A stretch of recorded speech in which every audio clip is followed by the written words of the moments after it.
Good morning. Can you hear me? I remember this. It goes in and out, right? I remember this from previous years.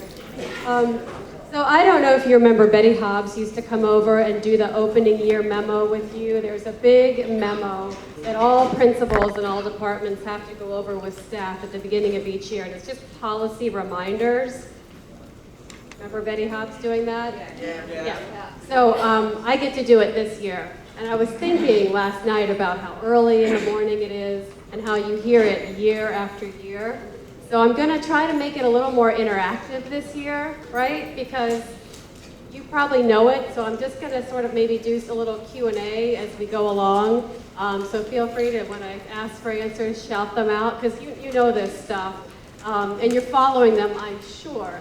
But again, this is our annual reminders of all of the policies and Pips. Just so you know, they're all, not all of the policies and Pips, hundreds of them. We're going over the biggies, but you are expected to know where that, they're all on the website. So while we talk about a few of them this morning, do take time every once in a while when you have a spare minute to just check them out. Or when there's a question, please do refer to the policies.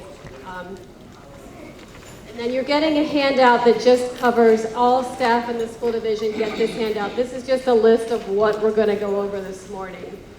So again, I'll try to not belabor them. I know that you have heard them all before. So the first topic is acceptable use of networked electronic resources and internet safety. A couple of things to know about this. When you're on the computers in the transportation office, what are you supposed to be using them for? Work. I heard it, work. That's basically it. Mostly on school computers during school time. You should be using them for work. And then the other thing is we do have an internet filtering system. Have you ever tried to go to, say, Facebook or other sites that are blocked?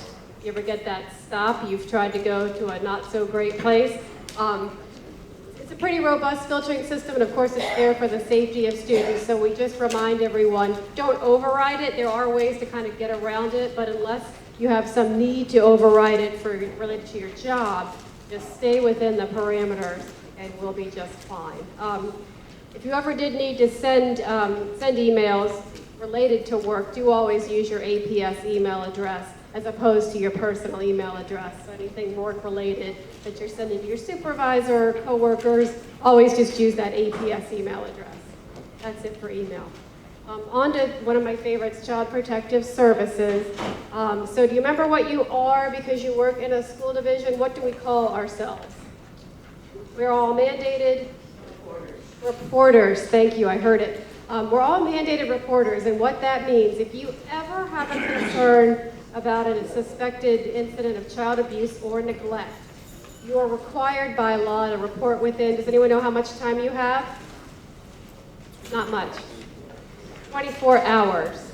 Within 24 hours, the law says you must go to, for you all, you would go to, Angela Garcia Blanque, Catherine Stemler, someone, and they would work with you to make that report to CPS, but do protect yourself. When saying that you have a concern about a student that may have been abused or neglected can be any kind of concern. So if you have a concern about something you witnessed between a coworker and a student, that could count. If you have a concern that you see some interaction between a student and a parent at a bus stop that you think something's not going down right, that can count. We encourage you to really over-report these things. We in Human Resources call CPS all the time, and we just say we want to run something past by you. And if it doesn't need to be investigated, if it's not the kind of thing that they don't need to look into, it'll stop right there. They'll say, thanks for calling, you can handle this at the school level, the supervisor can address this with the employee. So I don't want anyone to ever feel like, well, I was worried it didn't meet the criteria. Let CPS decide, kind of what gets elevated, and err on the side of letting someone know anytime you have a concern. Has anyone ever gone through that process? Have you ever done it? Had to report something you had a concern about a student? I know sometimes we have reports from administrators that are worried. Sometimes parents are worried things happen on the bus and they don't know what happened, and a kid gets off a bus and he's got something that's happened to them. And then the process, as I've seen it, always plays out in a very fair manner as well. And they, they look at videos, they make sure that everything's okay. So, so just a reminder that we are all mandated reporters to make sure that kids are safe. We do have a new concussion training this year that staff are expected to watch when they're in the schools. Confidentiality, please, anything that you learn about in the course of your school day, especially with related to student information, just know that you are a protector of that information, so make sure that you keep it confidential. So anything that you learn about a student you wouldn't want to share with anyone else, just make sure you keep everything private for them. There's something on distributing printed materials in schools. Not going to focus on that one this morning since you're not school-based. It's not a problem. And then as well, the next one on your list is the CPR, emergency first aid and CPR training. That basically is talking about the fact that every school has to have a couple of people who are trained in that, and we need to identify who those are. Again, we don't have to focus on that this morning. And that EpiPens are kept in schools as well. That would be helpful for you to know if you ever had a student with any kind of an emergency. Know that every school does have EpiPens located on site. So if you arrive at a school with this child that seems to be having some sort of allergic something, there will be EpiPens at the school. All right, we have an employee gift policy. Does anybody know the value of the gifts you are allowed to receive? There's a limit on the dollar amount worth of gifts you can receive. Do you know what that is? You all know it. That's funny. That's it. $100. That's right. That's a pretty new policy. We have very generous parents in this school division, which is great, and you can accept gifts from them. If the gift is more than $100, have to give it back. Just blame the policy. Just blame the bigwigs in the central office. You laugh. We have had parents to give iPads for gifts. We have actually had parents provide iPads to their teachers at the end of the school year. So there are some very generous folks. Okay, EEO policy. Any questions on gifts? There's a question way in the back on gifts. Yell it out.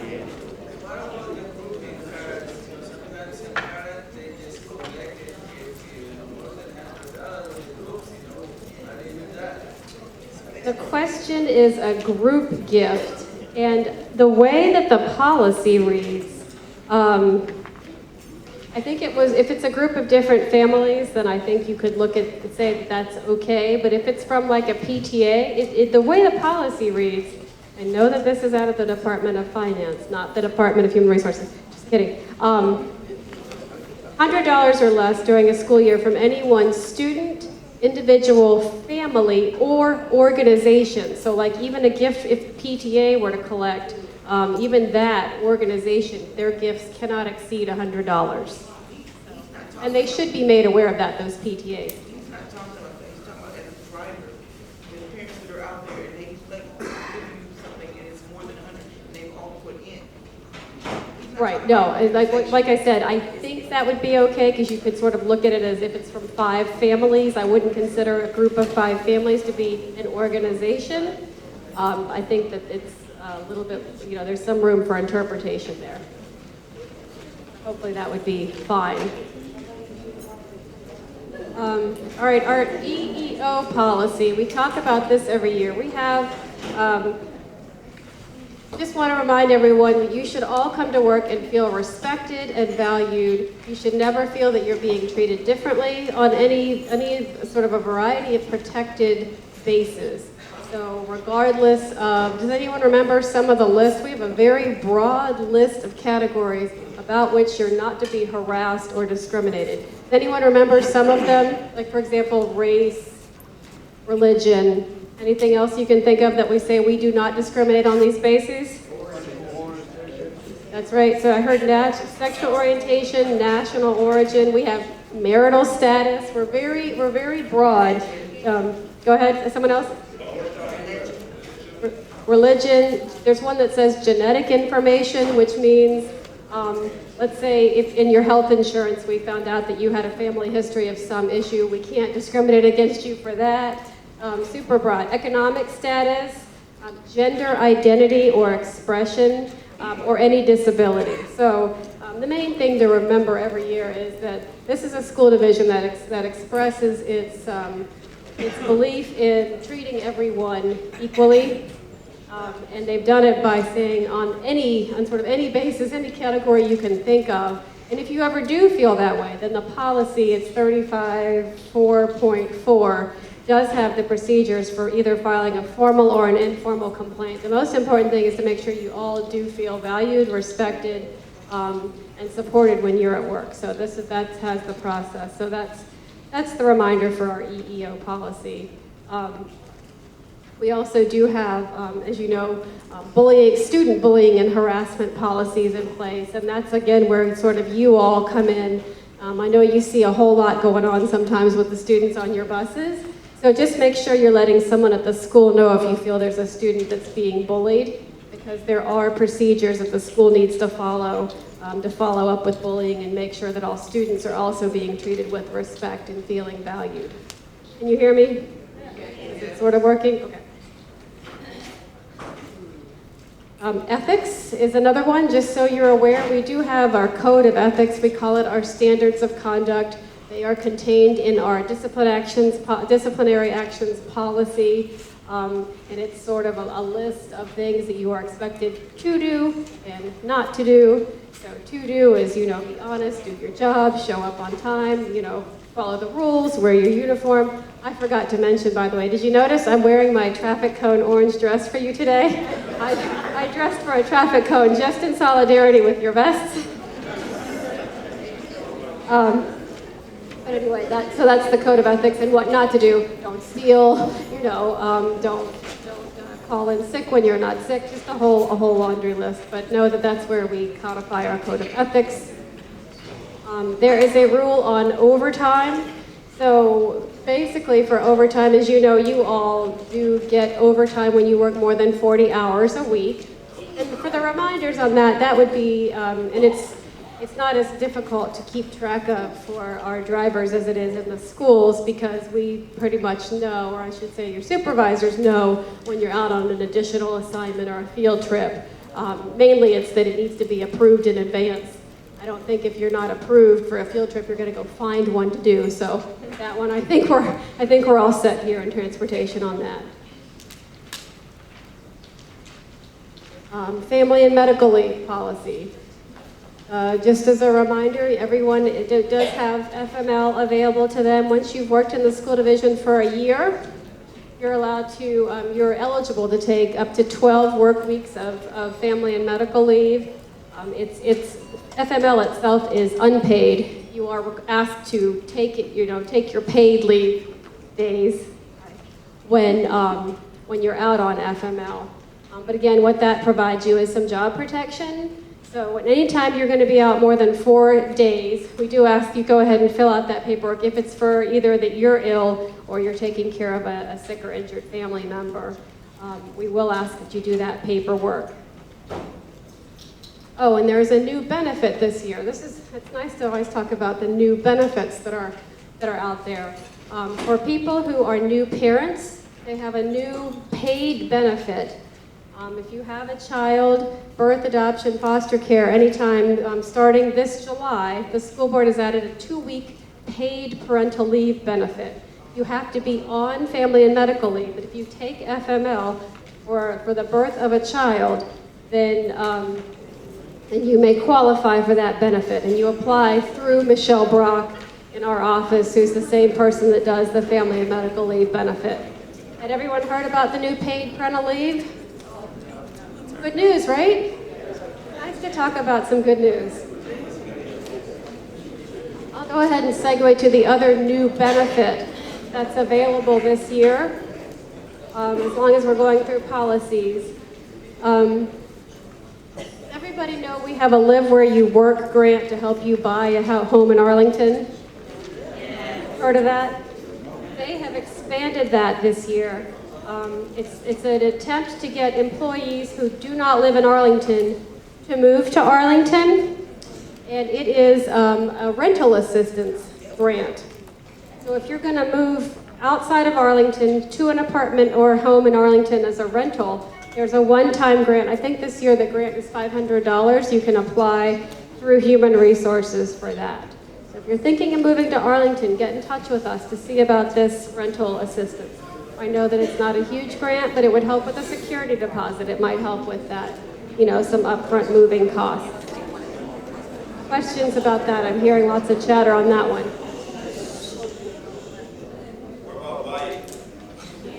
Question is buying? Yeah, but there is already a buying grant, a grant to help you purchase your first home in Arlington. So when did that start? How much? That I don't know. That is a percentage. I think the max is around $2,300, but it's tied to a percentage of purchase price. So when did it start? I'm sorry? When do it start? It's already in effect. The purchase grant's been there for a long time. The rental assistance started in July. So if you move to Arlington after July 1, you can apply. Excuse me, who do you see about that?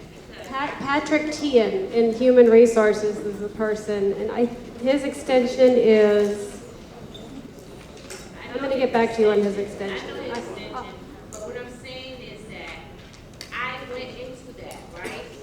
And they told me they moved it from July 1 to September 1. So what is right?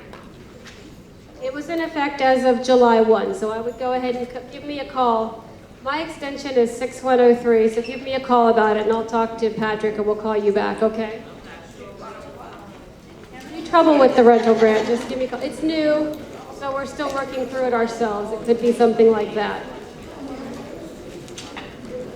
Okay, next on this list we gave out is FERPA, which is just student records. We have two separate categories here, student records and then confidentiality. I think they fall within the same one. Again, it's any student information that you have access to, keep confidential.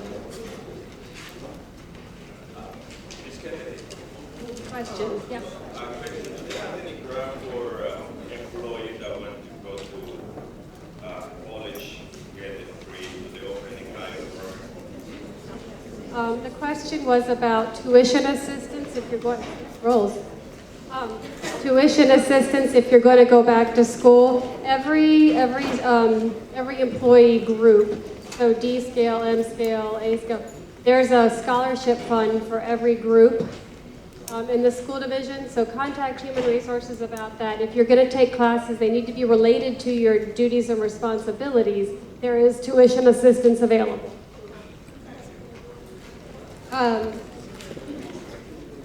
News Check, just a plug, if you ever get those emails about News Check comes out every other Friday. It's the employee newsletter. It comes out during the school year. Just a reminder to please check it out. It does have all kinds of information that employees need to see. If there are changes to benefits, if there are changes to policies, News Check is the source for that. So do make sure you're keeping up with it when you have a minute. We have a recycling program. Please participate and recycle on site. We're not going to worry about retention of records. Okay, so we're a school division, so we are a safe, drug-free, smoke-free, alcohol-free environment. Hopefully everybody knows that. That includes, I'm going to sit down if you guys don't mind.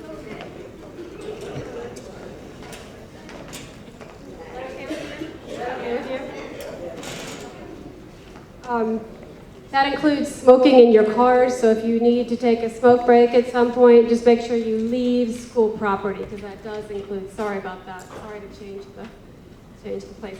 Okay, safety and security. There is a big new safety campaign this year. We have a new workers' compensation insurance vendor. It used to be VML, if anyone's ever had to file a claim, and now it's Vacor. And what they're going to do is come on site. I don't know, you may have already had some of the trainings. Has anyone taken any of the slips, trips, and falls? Did you all do that? And there will be more things. So just stay tuned. tuned to that. I think we'll be trying to do more safety trainings and make sure that everyone is safe at work. And then just so you know, the process for calling in a workers' comp claim really hasn't changed. The phone number has changed, but other than that, it's still, if you're injured at work, you need to call the phone number, initiate the process that way. Is the safety going to be extended to lighting on the parking lot? So there are a couple of, yes.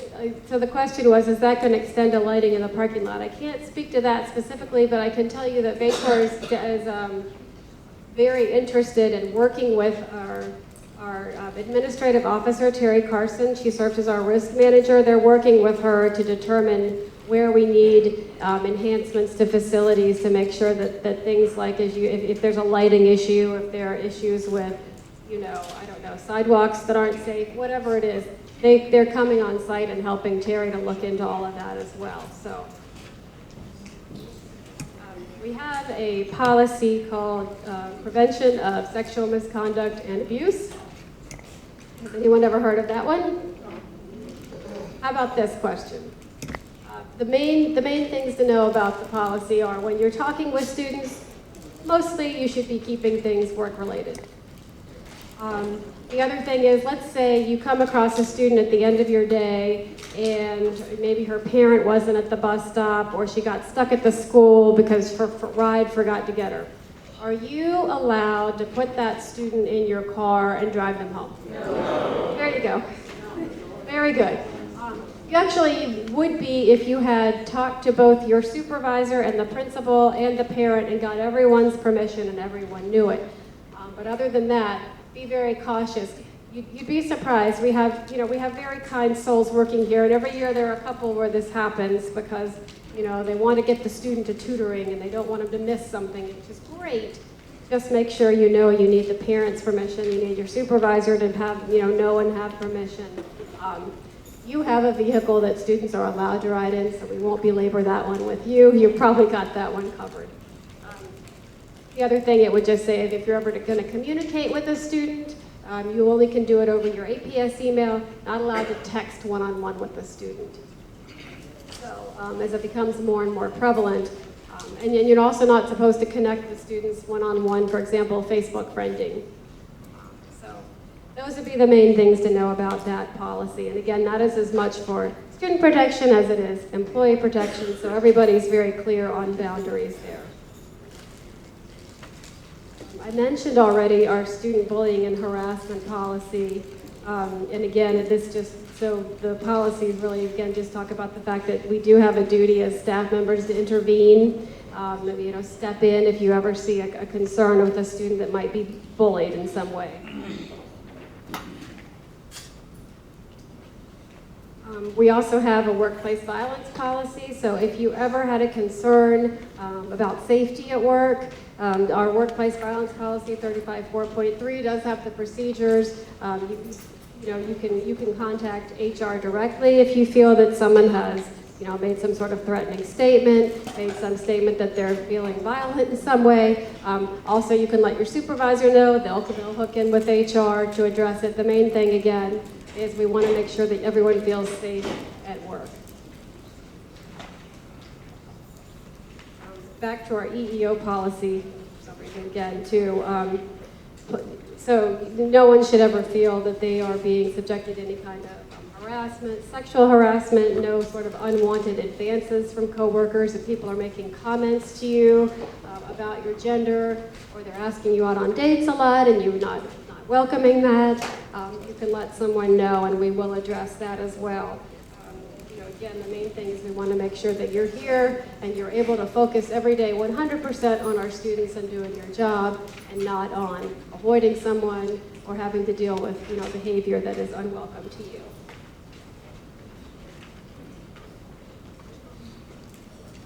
Okay, so FOIA requests, I don't believe you would deal with student records that much that we need to talk about the process for if someone requests written records.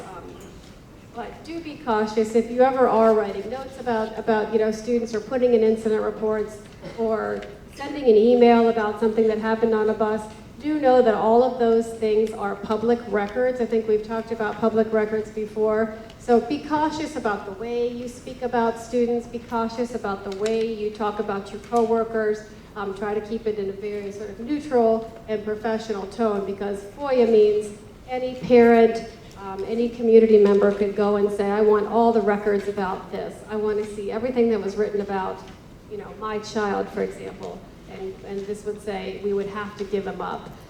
So we do, I don't think we've ever had anything like that in transportation, but we have had issues with staff members at schools who may have vented frustration on occasions, and then the emails have to be shared, and it's you know, not ideal. So just be cautious when you're putting things in writing.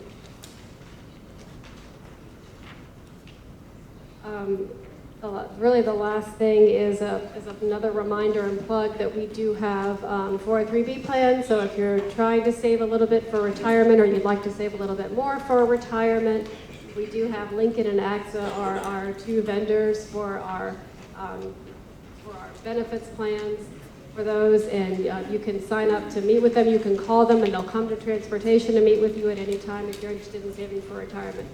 Can I ask, how many folks here have been hired since 2014, beginning of 2014? Who's been hired since then?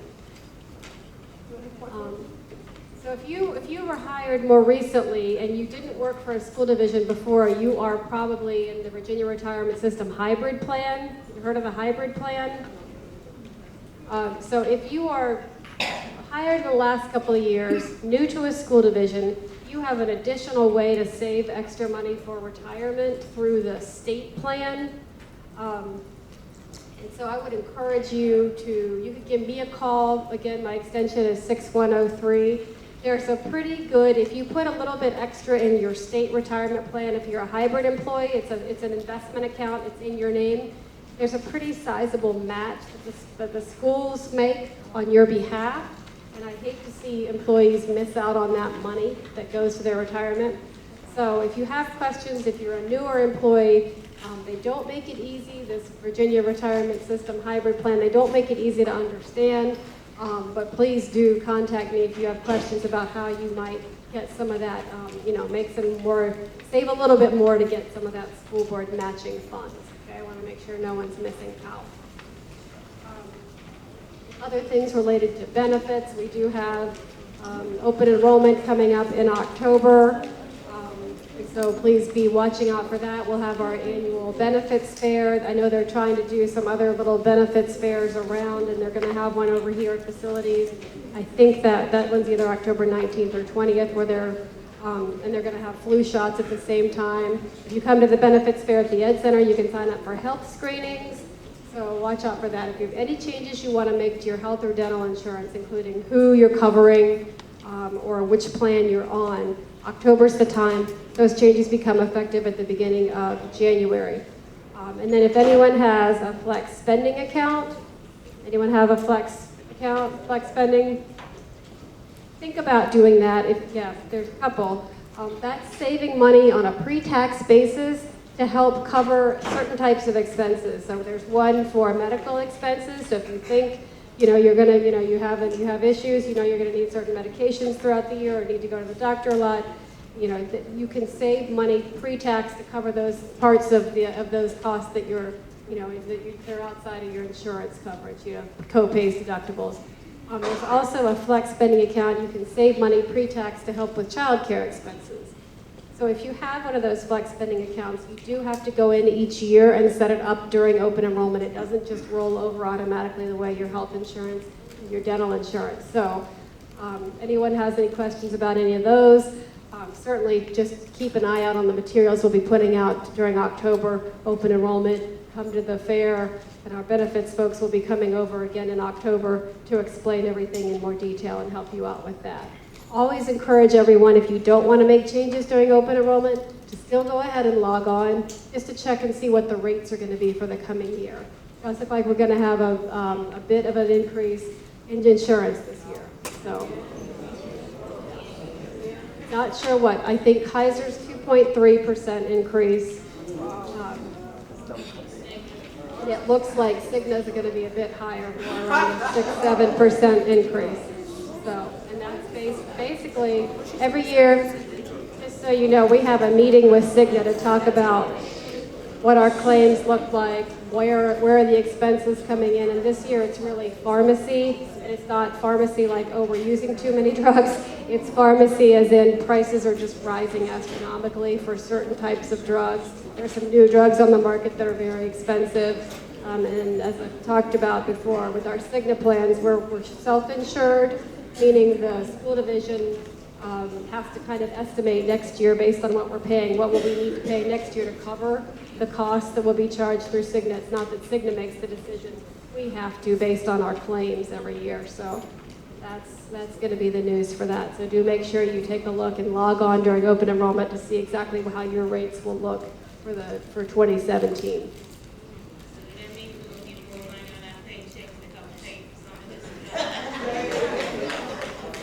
It means the insurance is going to be a little more expensive. I have a question. The county, cannot get another insurance than Cigna and, Kaiser? Like Blue Cross, Blue Shield, all that? You're saying why do we have to have Cigna and Kaiser? Yeah. We go through a process every once in a while, and we went through one several years ago. We always go out to bid for these plans, and we did a bid process a few years ago, and when we do that, we have a committee who looks at, and then the insurance companies will submit their proposals and their prices and kind of what they're offering us, and we have to have a committee review all of it. We have an outside benefits consultant that also goes through and kind of helps us to understand, how to compare all the different committees that are bidding. And we even have the insurance companies come in and do presentations for us, and then we score them. And so it's if you get the highest score, that's how it's determined who we have a contract with. That's just part of being a public entity. We don't just get this, next year say we'll just go with, switch to this company. We have to go through this whole purchasing process. Question, I think, in the back? No. Okay, I actually mentioned this thing in the last year, but I still haven't seen any. Can you speak up really about our loudly? salary?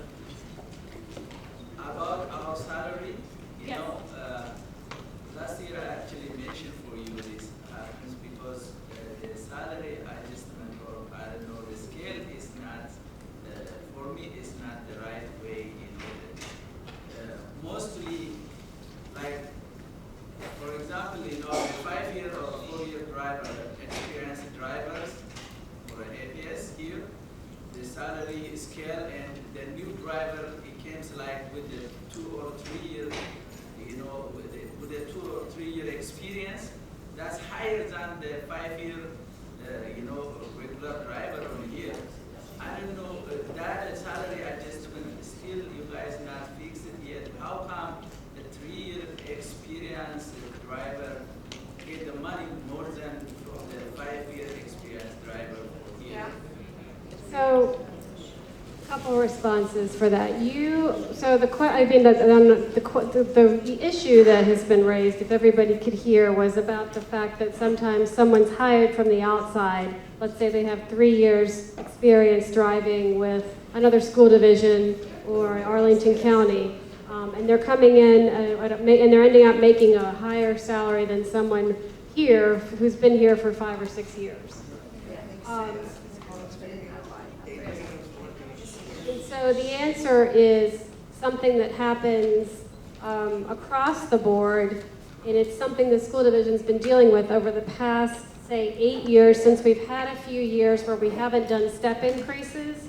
We have had them in the past few, but there were, 2008, I think 2011. There have been a couple of years where we have skipped a year of step increases. And so what happens is your placement on that salary scale, it's not reflecting that you're on step, say D for 4 years anymore, because you may have sat on D for a few years, and then you're going to have someone come in from the outside, and they're given, 2 years of experience, and somehow they're leapfrogging. That's happening. We have teachers concerned about that, and we have we have assistants concerned about that.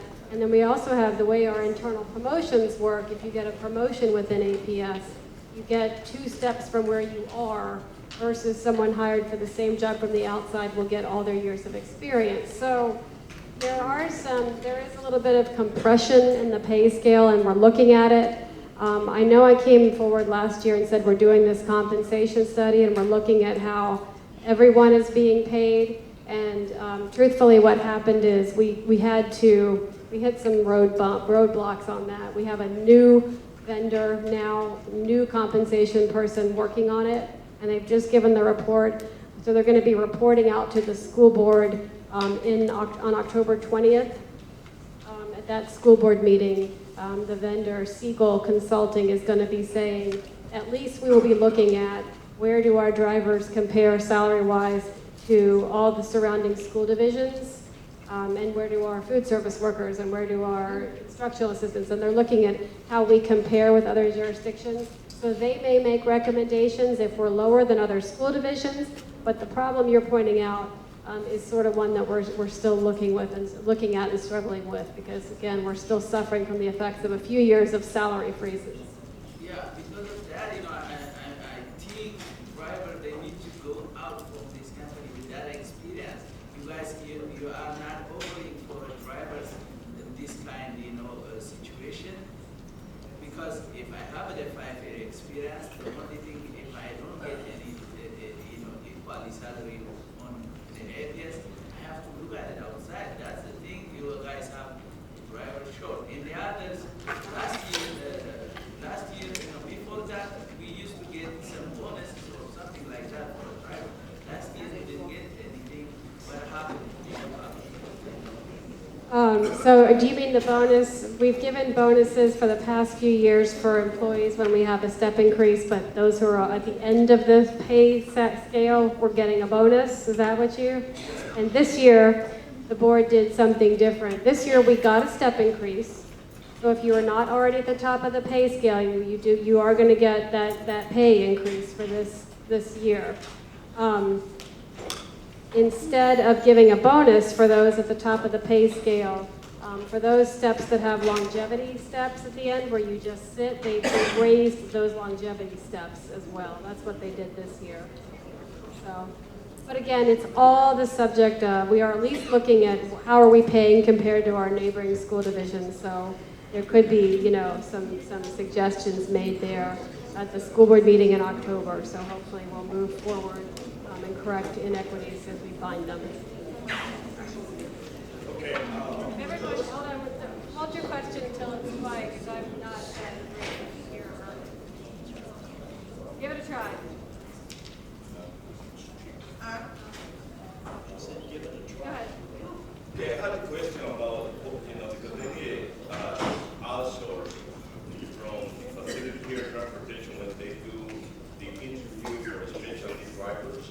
Because I've been going to a couple of those interviews, and I see drivers that just came aboard in the facility that had less than 1 year experience, and they give them that opportunity than other drivers that have been here working more than 5 years, And I feel that this is unfair, the way that this is handled, because this is inside the house, and they should have somebody out from the, for example, you or somebody else to come when they do those interviews, because I feel that that's been treated for other drivers that just don't get a position.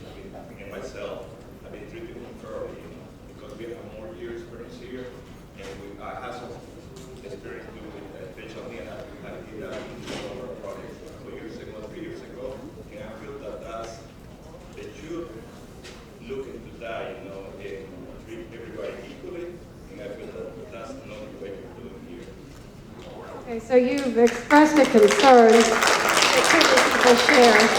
Do you have a question, or you just wanted to kind of? No, I just want you to look into that, and see what, if you can be a person here, that work in the office, and see how they can improve that and make, make no choice but treat everybody equally, and I want you to step in and want to just kind of take a look at the process for selecting the drivers for the special needs and the extended. Okay. All right, noted. Thank you. Anyone else have any questions about benefits, about policies? I just wanted to ask, is cost of living factored into this equation, whether comparing different counties and you know, how much one makes as far as coming somewhat close to earning a living wage? Yes and no, in that they're only comparing us with really Northern Virginia school divisions where the cost of living is not dramatically different between the, you know, you aren't required to move to Arlington from, say, if they were comparing us with, you know, a Richmond or, you know, or you know, a Southwest Virginia school division. So they do look at that. We also do go with, the county does establish what they consider to be a living wage, because you ask about living wage. And we fall in line with what the county establishes as a living wage. So for example, if you look at our pay plan, there are a couple of scales that have the first couple of steps blacked out because we no longer will set any step below what the county designates as a living wage. So those are the pieces of I think your question. Any other? Yes. Yes, can you touch a little bit more on the rental, the apartment rental? To understand that, I don't know if this money allocated every month or just a one-time $500. The rental is a one-time payment. Yes. So, okay. Again, speaking of, so I mentioned we followed the county with living wage. We're also following the county with rental assistance. We've had a home purchase grant for a very long time, but we didn't have the rental assistance. The county has done the rental assistance for several years. Theirs might be a little bigger, but we started where they started because we have sort of certain amount of funds allocated in the budget this year for it, and we just didn't know how many people would apply. Tried to be a little conservative this year, and if it looks like we were over conservative, you know, the amount may go up next year if it looks like we have fewer people. So far, we're getting a lot of applications for it, so I don't think that will be our issue, but there's just so many funds allocated to it. Are these select apartments that you all? No, the question was, are there certain apartments that no, you just have to bring in a rental agreement to rent a house, an apartment, whatever, in Arlington, and you have to have lived outside of Arlington previously. It's to incentivize, again, people to move to Arlington. To move back in? Yes. I want to ask a question about the child neglect or child abuse. Yes. We have buses that have to take kids back, and on a regular basis, the same kids, more than 2, 3, 4 times. In other counties, when you do that, they call child protective services on these people. Our county doesn't. Is there a reason why we don't call them? Because that's considered neglect, that you have to constantly call these parents to come and pick up their kids. I don't know enough about our practice versus other counties to answer intelligently, so I don't want to step in it, but I'm happy to look into it and maybe talk to you. If you want to call me on 6103, I'd like to talk to you a little bit more about what specifically you've experienced, and if it's something that we need to take to work with, the Assistant Superintendent for Administrative Services and HR, and take a look at how we're addressing those types of issues and whether we need a different protocol in place with, maybe principals also in the mix and being informed. I'm happy to do that. So why don't you give me a call and we can discuss the concern was about kids who are not being picked up on a regular basis from the bus stop in a timely way. Questions? Yes, a couple over here, top and then down. Good morning.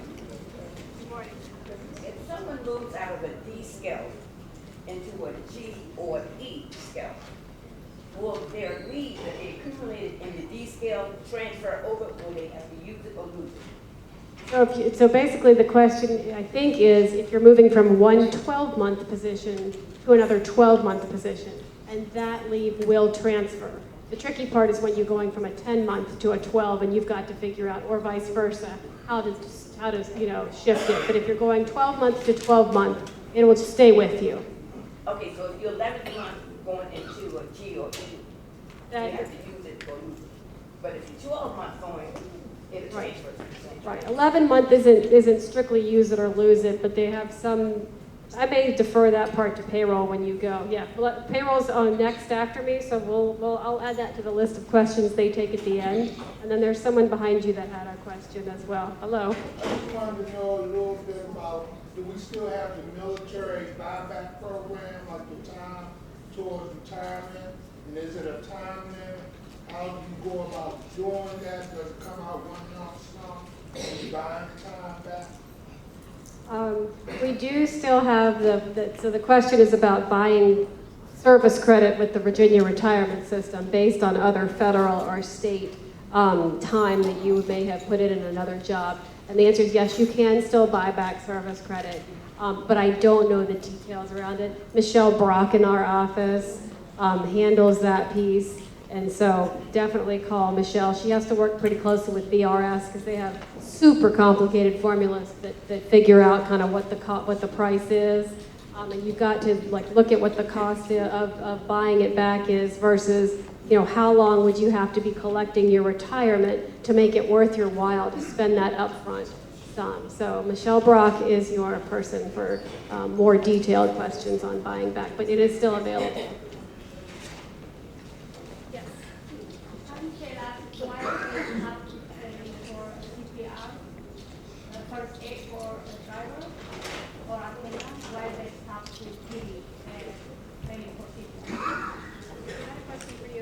CPR training for drivers and attendants is the question, and I don't know what their policy is on it. Catherine, they want to know about CPR training. It's recommended and not required by the state. We're working with aquatics. I'm trying to set up a training schedule so that we can get existing drivers retrained if they haven't had it in a while, and new drivers in, but it's kind of a juggling act, and there's budgetary issues with it too, but it's not free, even though we're doing it through somebody in the school system, so it's being looked at.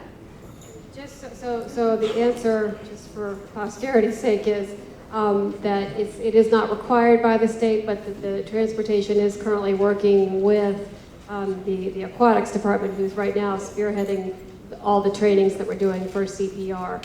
I think in the future, our new workers' compensation carrier, VACOR, is actually going to offer that training as well, and it'll be included as part of what we have covered with that.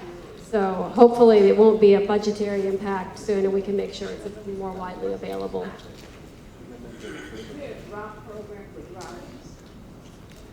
question is on the DROP program. And that depends, it's not necessarily for drivers, it's for people who are in ACERS, who are still holdovers on the Arlington County Employee Retirement System. If you're in ACERS, you have a DROP program, but otherwise, no. Any other questions? I see that. Yes. I want to know about sick leave and personal leave. I'm glad you asked about sick leave and personal leave. I'm going to ask you to hold that question as well. For our payroll team, because they're going after me, and I know that that's going to be a part of their presentation. And so after they go over all of that, if you still have questions, I'm going to stay here as well between the payroll and me. One of us will hopefully be able to address it. Okay, I feel like we are timed. I'm hearing time to wrap up. Thanks for your attention. I know that, again, I'm sent out to cover sort of similar topics each year, so I appreciate your attention and thoughtful questions. It's nice to see everyone. Welcome back.